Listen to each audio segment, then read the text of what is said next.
তো বন্ধুরা, আজকে যেটা দেখাতে চলেছি আমার এই চ্যানেলে একটা খুবই সতর্কতামূলক এবং খুবই ভালো একটা সাবজেক্ট, যে ওয়েস্ট বেঙ্গল ফায়ার সেফটি থেকে আমাদের মতো যে সমস্ত ক্ষুদ্র ব্যবসায়ী যারা ছোট ছোট বাড়িতে ব্যবসা করি তাদের কথা চিন্তাভাবনা করে তাদেরকে কিন্তু একটা করে ফায়ার এক্সটিংগুইশার তারা নিজেরাই বাড়িতে এসে এটা সাপ্লাই দিয়ে যাচ্ছে। এর জন্য সাপ্লাইকে অনেক অনেক ধন্যবাদ জানাচ্ছি এবং অবশ্যই ওয়েস্ট বেঙ্গল গভর্নমেন্টকেও।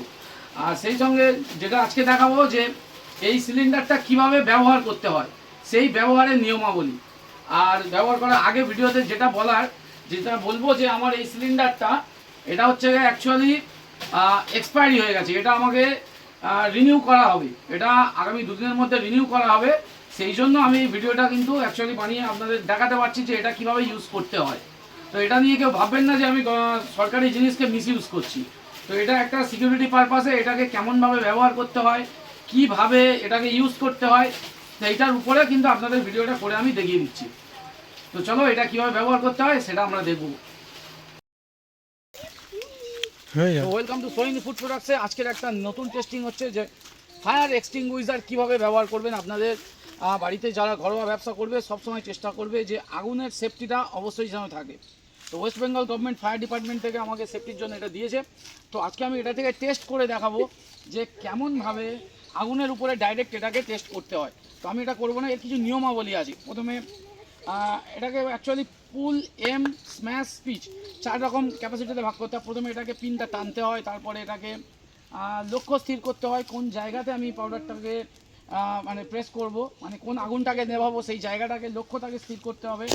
তারপরে যেটা করতে হবে, এটাকে পাইপটাকে ধরে এটাকে পুলটাকে চাপ দিতে হবে, মানে হ্যান্ডেলটা প্রেস করতে হবে এবং ডান দিক থেকে বাম দিকে, মানে ডান দিক থেকে বাম দিক ভাবে এরকম ঝাঁট দেওয়ার মতো করে স্প্রেটা করতে হবে। এটা হলো নিয়ম, ঠিক আছে?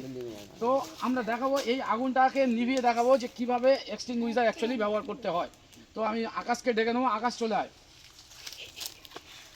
আর সবসময় নিজের সেফটি মিনিমাম ডিস্ট্যান্স, মানে লক্ষ্য থেকে 6 ফুট দূরত্ব মেনটেন করতে হবে। লক্ষ্য থেকে 6 ফুট দূরত্ব মেনটেন করতে হবে। আর যেটা করতে হবে, বাতাস যেদিকে প্রবাহিত হচ্ছে ঠিক তার বিপরীত দিকে আমাকে থাকতে হবে।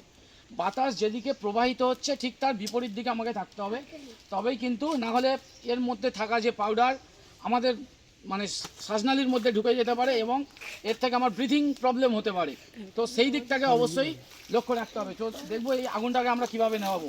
তো আকাশ প্রথমে পিনটাকে, এক্সটিংগুইশারটাকে বাঁ হাতে ধরতে হবে,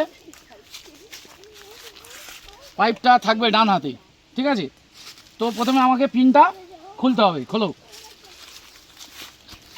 আগে, এটা যেন না প্রেস হয়ে যায়, ঠিক আছে? তুই দূরের দিক নিতে, একটু দূরের থেকে নে, ঠিক আছে? না প্রেস যেন না হয়ে যায়, ব্যাস পিনটা রিমুভ করা হয়েছে। এবারে লক্ষ্য স্থির হবে, ডান হাতে পাইপটাকে ধরো, বাঁ হাতে এটাকে উঁচু করবে, করে ডান দিক থেকে বাঁ দিক যেমনভাবে ঝাঁটা দিয়ে ঝাঁট দেয় ঠিক তেমনভাবে ঝাঁট দিয়ে প্রেস করো, প্রেস করে ধরে থাকো, ঝাঁট দিতে থাকো। ডান দিক থেকে বাঁ দিক লক্ষ্য করো, আগুনটাকে লক্ষ্য করো, আগুনের উপরে দাও, আগুনটা ঘুরে যাবে, দাও ডান দিক থেকে বাঁ দিকে ঝাঁট দাও, ঝাঁট দেওয়ার মতো, ব্যাস। তাহলে এটা ঘুরিয়ে দাও, ওপারে ঘুরিয়ে দাও, ওপারে ঘুরিয়ে দাও, ব্যাস। ঠিক এইভাবেই ডান দিক থেকে বাঁ দিকভাবে ঝাঁট দিতে হবে, ডান দিক থেকে বাঁ দিক ঝাঁট দিতে হবে। ছেড়ে দে, হাত ছেড়ে দে, ব্যাস। তো এটা ছিল